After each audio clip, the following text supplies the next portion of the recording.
Hi all, welcome back to my channel. ಇವತ್ತಿನ recipe ಬಗ್ಗೆ ಹೇಳೋದಾದರೆ, ಮನೆಯಲ್ಲಿರುವಂತಹ ತರಕಾರಿಗಳನ್ನು ಬಳಸ್ಕೊಂಡು ಯಾವ ರೀತಿಯಾಗಿ ನಾವು ಸಿಂಪಲ್ಲಾಗಿ ಉಪ್ಪಿಟ್ಟನ್ನ ಮಾಡೋದು ಅಂತ ತಿಳಿಸ್ಕೊಡ್ತಿದ್ದೀನಿ. ತುಂಬಾ ರುಚಿಯಾಗಿರುತ್ತೆ. ಹಾಗಿದ್ರೆ ಬನ್ನಿ ರೆಸಿಪಿನ ಸ್ಟಾರ್ಟ್ ಮಾಡೋಣ. ಮೊದಲಿಗೆ ನಾನಿಲ್ಲಿ ಒಂದು ಅಗಲವಾದ ಕಡಾಯಿನ ತಗೊಂಡಿದ್ದೀನಿ.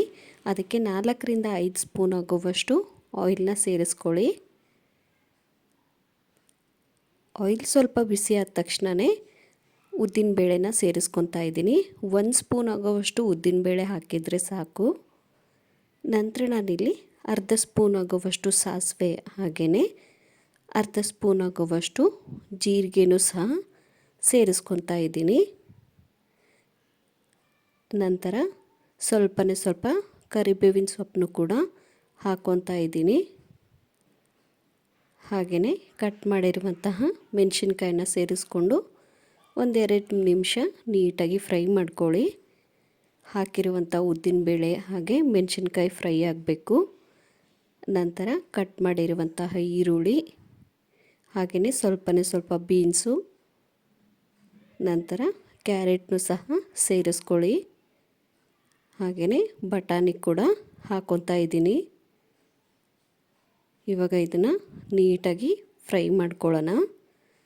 ಮೀಡಿಯಮ್ ಫ್ಲೇಮಲ್ಲಿಟ್ಟೆ ಚೆನ್ನಾಗಿ ಹಾಕಿರುವಂಥ ತರಕಾರಿನ ಫ್ರೈ ಮಾಡ್ಕೊಳ್ಳಿ.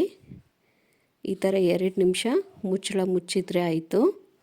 ಸ್ವಲ್ಪ ಬೆಂದಿರುತ್ತೆ. ಹಾಗೆಯೇ ತುರಿದಿರುವಂತಹ ಕಾಯಿ ತುರಿ ಹಾಗೆ ರುಚಿಗೆ ತಕ್ಕಷ್ಟು ಉಪ್ಪನ್ನ ಸೇರಿಸ್ಕೊಳ್ಳೋಣ.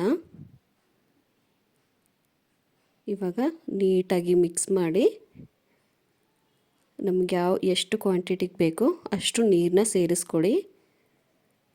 ನಿಮಗೆ ಉಪ್ಪಿಟ್ಟು ಬಿಡಿಯಾಗಿ ಬೇಕು ಅಂದರೆ ಕಡಿಮೆ ನೀರನ್ನ ಸೇರಿಸ್ಕೊಳ್ಳಿ. ಸ್ವಲ್ಪ ಮೆತ್ತಗೆ ಮೃದುವಾಗಿರಲಿ ಅಂದರೆ ಜಾಸ್ತಿ ನೀರು ಸಹ ಸೇರಿಸ್ಕೊಬೋದು.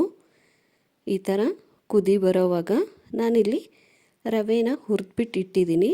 ಸ್ವಲ್ಪ ತುಪ್ಪದಲ್ಲಿ ಅಥವಾ ಆಯಿಲಲ್ಲಿ ರವೆನ ಹುರಿಬೇಕಾಗುತ್ತೆ. ಕುದೀತಿರುವಂಥ ನೀರಿಗೆ ಸೇರಿಸ್ಕೊಳ್ಳಿ. ಇದನ್ನು ನೀಟಾಗಿ ಮಿಕ್ಸ್ ಮಾಡ್ಕೊಳ್ಳೋಣ. ಲೋ ಫ್ಲೇಮಲ್ಲಿಟ್ಟು ಮಿಕ್ಸ್ ಮಾಡ್ಕೊಳ್ಳಿ. ಲಾಸ್ಟಲ್ಲಿ ನಾನು ಇದಕ್ಕೆ ಸ್ವಲ್ಪ ಕೊತ್ತಂಬರಿ ಸೊಪ್ಪನ್ನ ಸೇರಿಸಿ ಒಂದು 4ರಿಂದ 5 ನಿಮಿಷ ಇದನ್ನು ಲೋ ಫ್ಲೇಮಲ್ಲಿಟ್ಟು ಬೇಯಿಸ್ಕೊಳ್ಳೋಣ. ನೋಡಿ, ನಮಗಿಲ್ಲಿ ಉಪ್ಪಿಟ್ಟು ರೆಡಿ ಆಯಿತು. ಹಾಗಿದ್ರೆ ಇವಾಗಲೇ ಹೋಗಿ ರೆಸಿಪಿನ ಟ್ರೈ ಮಾಡಿ. And thank you for watching.